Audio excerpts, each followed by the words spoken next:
Woo, the Golden Stallion, the man of tomorrow, Savzu, the rated R radio star here. Baby, we're going to talk some Star Wars. And I love doing this every month, not only because I love me some Star Wars, and I do, no matter what the hell's going on in the news, and we're sure as hell going to talk about a lot about it, but because I get to hang out with one of my best friends in the world, that being Rob.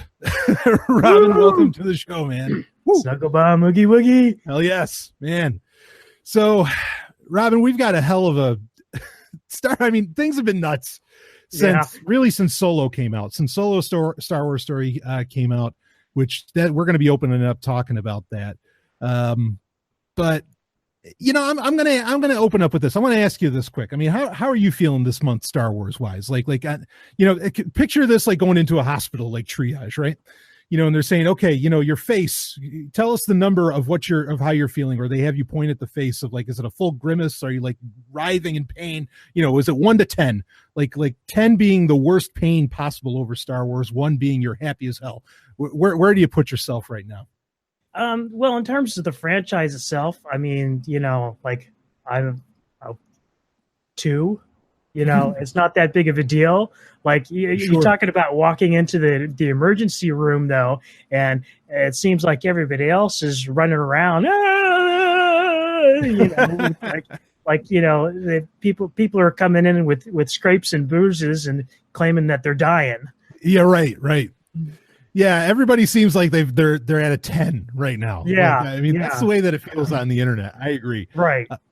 And that is infectious to a certain degree. And like, you know, if we were going to talk about my feelings about the Star Wars fandom right now, then I'd say maybe a 5 or 6. But so far as the franchise itself, I'm fine. That doesn't bother me. Sure, that's a great delineation to make, or differentiation to make there between the fandom and the actual franchise itself. Yeah, because it really kind of has become its own entity. I mean, it always has, but it's I don't think we've seen this much divergence, you know, between, you know, the franchise and the fandom. Sure, yeah. I mean, the prequels have nothing on this. I mean, and it's not just because social media. Yeah, it's not just because social media didn't exist at the time either. Right. This is a wholly different animal. In fact, you know, first off, I'll say I'm probably in the same numbers with you, where with the franchise, I'm feeling pretty good. You know, some of the comic books I'm feeling are a little weak, and they need to shape that up. And the books are feeling a little soft, even though I know Thrawn's going to fix that.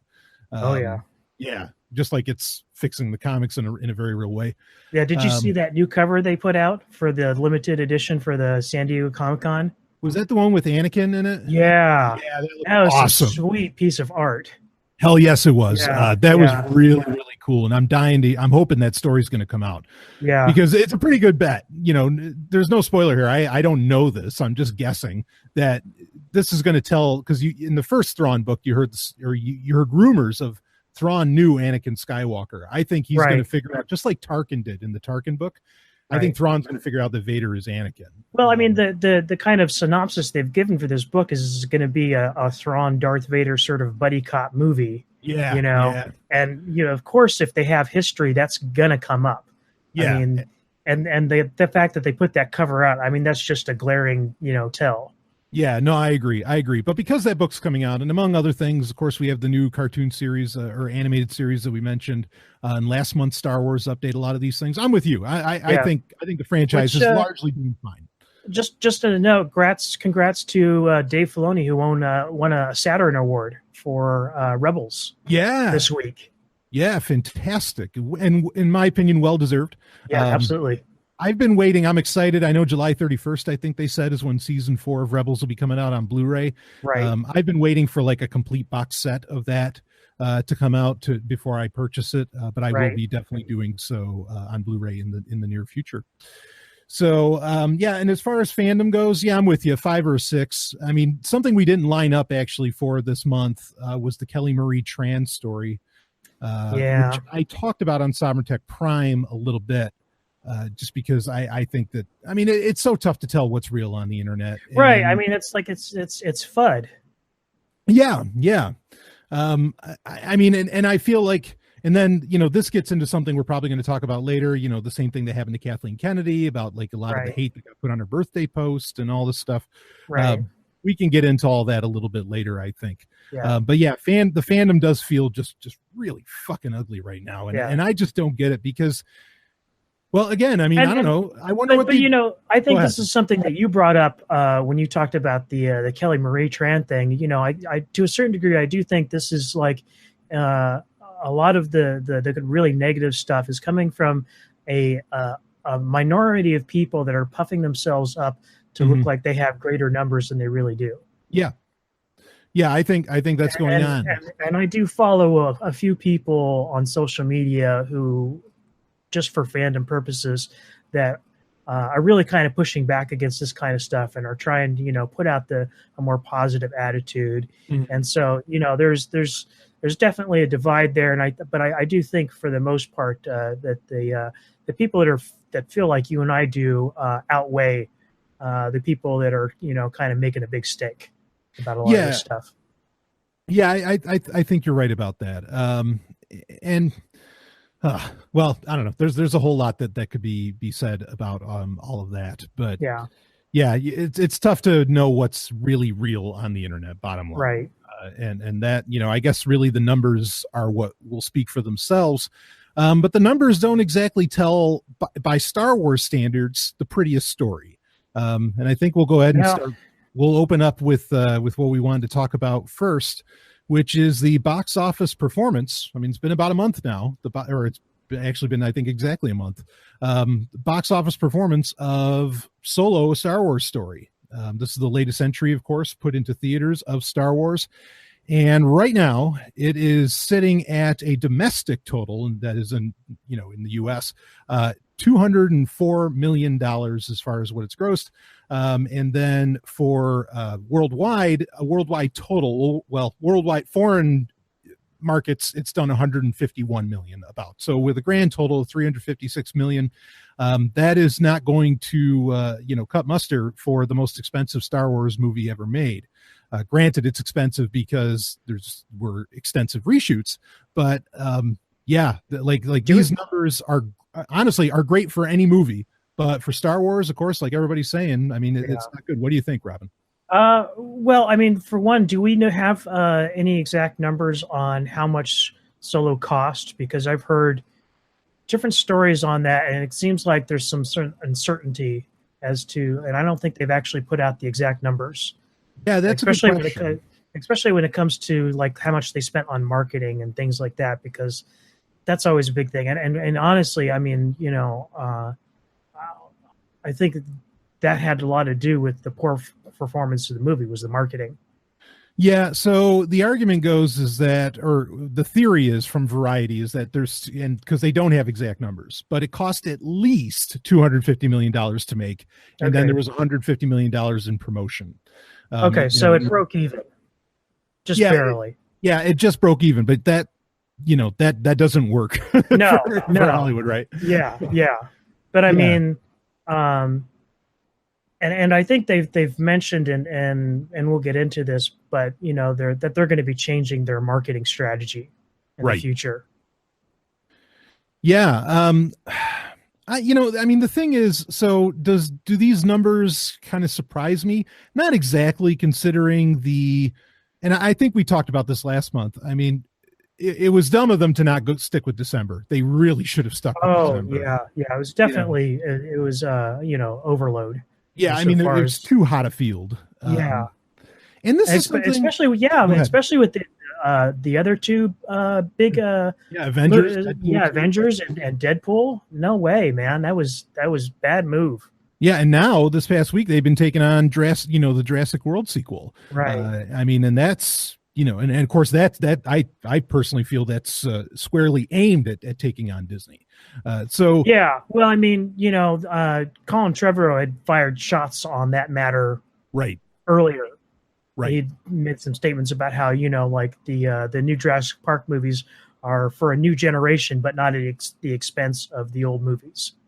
Yeah, exactly. And I think he's largely delivered on that. I'm going to have a review of Jurassic World coming up on Sovryn Tech in the future.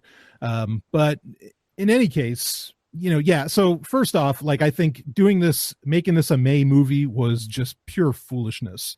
That money, the 150 million in marketing, was not money well spent, because I mean, they botched that too. Whether it was in May or December, they botched that up. That being Disney, of course. Well, they started way too late too. Exactly. Right.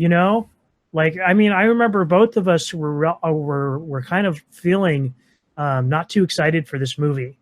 Before the trailers had hit, before actually that second trailer, because even the first trailer, the teaser trailer, wasn't that great. No, it wasn't. And we only started getting really kind of more enthusiastic for a movie after that second trailer.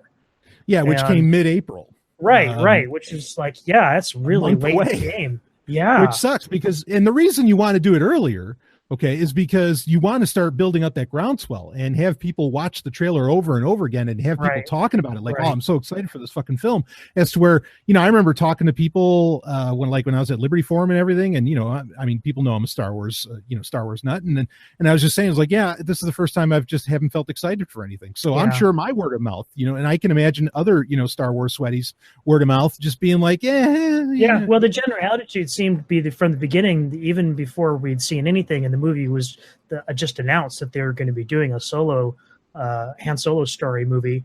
It was an unnecessary movie. Yeah. A lot of people I said, agree. I mean, like, it's fine that they're doing this, but we don't really, it's not needed. There's definitely other movies we'd rather see before that. Yeah, like the Obi-Wan film. Right, exactly. Yeah, but now, I mean, that said, like, this had nothing to do. I'm a little annoyed by people saying this really has to do with The Last Jedi. I don't know how I feel about that, because I didn't, at the time especially, I didn't have so much of a problem with The Last Jedi. That wasn't keeping me from getting excited about Solo. Right. I mean, they were completely separate entities in my mind, but I was still down talking Solo just on its own marketing merits. Well, I mean, I agree with you, but I mean, there was that narrative out there. And whether or not you want to give it credence or not, certainly some people, who knows how many, believe that it was back. I mean, we both know people that said that they're not going to watch Solo because of their reaction to The Last Jedi. So, yeah. I mean, there's patrons of Sovryn Tech that they've come right out and said, I'm not watching new Star Wars anymore. And I mean, that's their prerogative, but whether or not that represents the whole fandom, I don't know, and whether or not that had an actual tangible impact on the box office results, I don't know. It's really hard to kind of judge that kind of thing. Yeah, because there's a lot of factors. Like we said, there was Avengers and Deadpool 2. Yeah. I mean, you've got a lot of pieces on this chessboard that could have led to why this was a concern. Yeah. And I think that, I can understand, if somebody up top, made the decision that they were going to release this movie in May. And so from that standpoint, I can understand why they went with the strategy of holding back on those trailers until, almost the last minute, because, if they came out with trailers, a couple or a few months after The Last Jedi, I think, the feelings of burnout would probably be even stronger. It's kind of like, oh man, more Star Wars already. Yeah. What's funny, I mean, and this is kind of worth talking about. I know there have been a couple of journalistic sources, if you can even call them that, but I mean, I got their point. It was fair. A lot of people are just starting to say that, look, this whole Marvel thing is just a one-off. This ability to create a cinematic universe, like lightning just won't strike twice. Like, they tried and it's not working. And I say that because Ant-Man and Wasp, is getting like really, really great reviews and people are really excited for it. And that's just coming very hot off of the heels, hotter off the heels than Last Jedi and Solo, right? Of the, the latest Avengers film. Right. So, but it you're not hearing any of these problems. I mean, like the narrative, around Ant-Man and Wasp, is wholly different. I mean, in fact, it's the exact opposite. I mean, I'm looking forward to, because I liked the first Ant-Man movie. I thought that was actually one of the few Marvel movies that I've liked. I mean, in general, I am feeling a little bit burnt out. I watched Infinity War, and honestly, I was kind of bored through most of it. Right on. Yeah. Yeah, no, I understand, and I agree with you about Ant-Man. I thought that was one of the better ones, along with Doctor Strange, that have come out in recent memory. Right. Yeah, but I mean, I guess I get the point that, yeah, maybe this can't exactly be pulled off, or I don't know. I mean, I don't know that it's impossible. Okay, so I would like, yeah, I could apply those rules to every other franchise in existence except Star Wars. Because I mean, Star Wars is really its own, and Star Trek too. Yeah, I mean, yeah. Like I think it's entirely possible for them to turn this thing around and really, kind of present a cohesive, consistent universe that people enjoy regularly. Sure. It's just that they're flubbing it right now.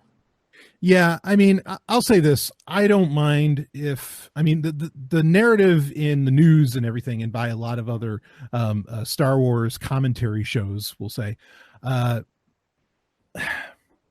don't know that I agree with them, but the idea that, or one of the concepts is that, well, now Disney is concentrating on Episode 9 really, really hard. I'm fine if that's all that they're going to do for a little while, and they hold off. We'll talk about this in a little bit. If they hold off on doing anything else, and much announcement of anything else, other than maybe the Obi-Wan movie, that's the thing that could really save them. I mean, they had to concentrate on Episode 9 anyway. Yeah. I mean, no matter what. I mean, just regardless of whether any of those other movies were going to happen or not. Right. Personally, I think it was, they could have put that, and we're going to talk about this too, I know too, but personally, I think they could have been in talks about having this new Rian Johnson trilogy, but announcing it, I thought that was a big mistake. Yeah. I think they should have kept that under wraps for a good while longer. Yeah, especially to talk about it, before Last Jedi even hit. Like, that was a mistake. That was like I said, and I'm not saying, and when I say they're flubbing it with Star Wars, I'm not talking about necessarily just the storytelling. I'm talking about all these little missteps with the marketing and the planning and their strategy. I mean, that's really where all the mistakes are being made. Yeah. Now, I want to talk about, because we're going to get into all those subjects in just a little bit here. Something that I found interesting. In fact, this is, I think this says so much about Solo. Like, I mean, I make it a point, and I've made it a point since I was a schoolboy, as Captain Picard would say, which, by the way, baby, that picture of Mark Hamill and Patrick Stewart. Wasn't that hot? Holy shit, man. I mean, that's like, that is so much greatness. I don't know how the camera could even take that picture. Right. That was my description. It's just a supernova of awesome. Oh, man. The best. I mean, that was incredible to see that. Literally when stars collide. Yeah. I mean, absolutely. And all the more exciting, that especially since, I'll talk about this in July's Star Trek update, but a lot of news about Patrick Stewart coming back to Star Trek. I'm really excited about that. I really am. Yeah. So anyway, but this is something that speaks to the point around Solo in general, which is, so like I said, I read every Star Wars book, and I don't mind if not everybody's that way, and I get that. I mean, back in the old EU, we're going to talk about that later. I mean, I've read it all, and sometimes it was torturous, sometimes it was joy, and a lot of times it was just somewhere in between. But anyway, especially with the new canon, I've been trying to keep up quite a bit. Yeah, and for as somebody who is such a canon junkie like I am, I didn't even think about it. Like, is there going to be a novelization of Solo? like it didn't even cross my mind that there's supposed to be one of these books. I mean, because there's one for Rogue One. There's been one for every movie so far, obviously. Well, here again, it's like the unnecessary novelization of the unnecessary movie. Exactly. That's what I'm saying. I think it just points at the problems with this film. Like, I mean, it literally didn't cross my fucking mind, like that there'd be a novelization. I already bought I had pre-ordered months ahead of time the visual guide, the art book, and all that, and I just never even thought about the novelization. And just the other day, I mean, literally a couple days ago, and I don't know when it finally, came across the bow or what. But just the other day in my Audible app, it shows up. It says, "Oh, solo Star Wars story," and I mean, it must have been pretty fresh because they don't even have like a finalized cover for it or anything or much information on it at all. Well, this seems to be their new strategy with Star Wars books. I mean, the novelization is that they're doing this post movie release, a couple months after the movie come out. And you got to wonder if it's like, okay, are they doing this to tweak the movie? Yeah, I don't. Yeah, because here's the thing, and I talked about this a couple months back on the Star Wars update. Right. Like the novelization, which they specifically called The Last Jedi Expanded Edition. Like right. They specifically called it that. I thought that was one of the best Star Wars books ever written. Like the movie can go shit itself. I mean, not exactly, but it doesn't blow up my skirt as to where the novelization I thought was fucking awesome. And so I kind of wonder, like, are they listening to like fan reaction to the film and then they're going to decide what they're going to pop into this book? This is a very, very weird strategy. This would be considered anathema before Star Wars ever pulled this off with The Last Jedi. I mean, because the idea of that you could make money off of a book while the movie's not in theaters would be just considered. I mean, that's crazy talking. Right. Well, and I don't think they would have been able to do this in the past either because, you remember nerddom back in the 90s, as retcons was like a huge thing for a while. Sure. And so like doing any kind of like editing, especially after the special editions where they went and changed those movies, people were very resistant to any kind of like, post-release, futzing with the stories. Yeah. And so, but now they're doing this and it seems to be working for them. And it's just weird how that, his dynamic has totally changed from the way it was in the past. Yeah. Actually, I don't know if I want to get into this, but just to say quick. So the solo novelization, the unnecessary novelization is coming out September 4th, 2018. I already have my copy pre-ordered. But I will read it and we'll see. I have no idea if it's an expanded edition or not. Yeah, I kind of hope it is. I'll fully admit here. I mean, I'm more of a Star Wars novel snob. Sure. I'll turn my nose up at some of them. Yeah, no, I'm a total slut. I have no problem saying that. Like, I bend over and take it all. So, anyway, that's been my MO forever. So, yeah. I am that way with some other Star Wars stuff. It's just not the novels. Yeah. No, I understand. But kind of speaking to what you're talking about earlier, like fandom back in the 90s, like how serious. I mean, I guess it's serious now, but I forget why exactly. I was literally just thinking about this earlier today. It was because, so I'm not going to get into this part of the subject here. That'll be for a Sovryn Tech Prime episode. But Harlan Ellison died today, who is a dear friend of mine, my favorite author of all time. I mean, really, I'll save all that for the episode of Sovryn Tech this week. But I was thinking it had me thinking about when I met him and got to become friends with him at conventions in like the late 90s and early aughts and everything. This stuff was very personal for us. Like, I mean, and there wasn't, as to where now everything is very cookie cutter and, you have set panels at San Diego Comic-Con and all this, that the production houses and the studios themselves are making happen. As to where at the convention scene in the 90s and the early aughts, it was like the convention organizers like Creation Entertainment or whoever, they'd have to beg and pay, these people, please, would you show up at our convention, blah, blah, blah. And they'd set up all these very impromptu, not so much out of the booking office as they would say, panels and talks and everything at them. This stuff was like, when somebody from the original Battlestar Galactica would come out, that was really deep, when Richard Hatch would come out or whoever, it was a really, really personal thing. So when people went fucking around, with that content, say like the special editions or whatever was coming out. Yeah. I think people took it really personally, that they were changing things because this stuff was deeply meaningful. It's not like today where, you want science fiction, you've got, it's a Chinese buffet that doesn't have a 2-hour limit today. Right. It's really crazy. Well, the quantity has certainly gone up, but I'm not necessarily the quality. No, the quality with some exceptions. Yeah, that's why I think the Chinese buffet analogy is still perfect because you're not going to get the best food there. Right. So minus the Expanse, right? I was just going to say, I watched the season finale Expanse last night. Oh, baby, that was some good stuff. Yeah, I probably won't catch it till tomorrow night. But anyway, I do have it ready to go. I mean, I don't want, this is the Star Wars show, but yeah, I'm a big fan of both the books and the show.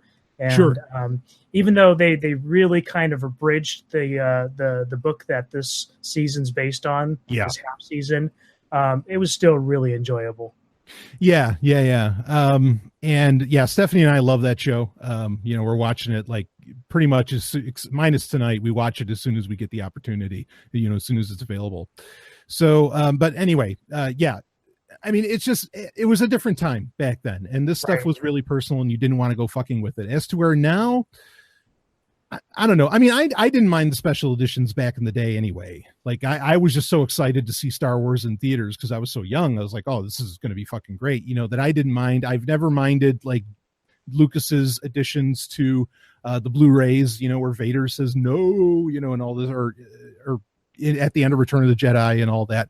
Like, I've never really minded that, but that comes more out of respect for a creator than anything else. But yeah, it was just a different time. I mean, that's the bottom line. And today I think like Disney is clearly trying to create such a giant universe. I guess I'm a little more accepting of the changes that don't come from a sole creator, as it were. Right. Yeah. But anyway. Yeah. That's really kind of the thing missing from Star Wars is the kind of like the singular vision. Oh yeah. Oh, it's its biggest problem. There's no question about it that if there's any real failure going on right now, it is because there is no singular vision. Yeah. Yeah. Well, anyway, we might talk about that in a little bit as well. So, but that novelization again is coming out in September. So there will be a review of that on the Star Wars update. Real quick, I do want to, before we get into some of our main topics, there's not a whole ton to say about this book. There was a Han Solo-esque, or Han Solo's in it, so is the character of Kira from Solo: A Star Wars Story. There was kind of a prequel book, as it were, called Most Wanted, that came out on the same day that Solo: A Star Wars Story officially came out. And I read this, and I talked about it for a minute back when we did our Star Wars update in May. And I know you didn't get the chance to read it, Robin. No, I'm probably not going to read it, to be honest with you. Well, that's the thing, because you really don't need to. Like this book is so pointless. And in fact, it didn't even, in my opinion, it didn't have what even the most pointless Star Wars books, as far as what the new canon does have, which is in the last chapter, they give you some kind of nugget of information that has bearing on the entire galaxy. You didn't even get that. Like, it was real. I felt like it was just a very pathetic, uninteresting book. Ironically, IO9 which is a Gawker property, and Gawker is a property of Univision, blah blah blah. IO9 was treating this as their first Star Wars book to do for a Star Wars book club. I bet they're never going to do another Star Wars book club again because this book was terrible. Yeah, like that was pure marketing on their part. I don't read IO9 anymore anyway. So good call. Yeah. So, we were talking earlier, though, before we started recording, and you said, like, you didn't read Phasma either. And when you said that, I was like, that's perfect, because, the Phasma book, while the Phasma book gives you, like, this aura about the character and how she's such a survivalist and take no prisoners, blah, blah, blah, it really had no point. Like, I mean, it was a pointless fucking book, and you get nothing out of it. Right. Go ahead. And the reason I got that impression was because before that, I don't know if it was around the same time or before that came out, there was the Phasma comic book. And that was basically the same thing. There was no point to that either. Yeah, other than the first issue, which showed how she miraculously and literally escaped from Starkiller Base. Right. And that just seemed like to have been done out of necessity and not because they were trying to, write an interesting story. Yeah, no, I agree. Same. It's the same deal. This was such filler. I already like the character of Kira. This book did nothing to add to that liking. It didn't take anything away either, but it didn't add anything to it, which is pointless by definition. So Star Wars Most Wanted, total bonus. I don't know. If I was a teenager, maybe I'd be into it because Solo and Kira are pretty much teenagers in it, and maybe then it'd be like sexy for me, but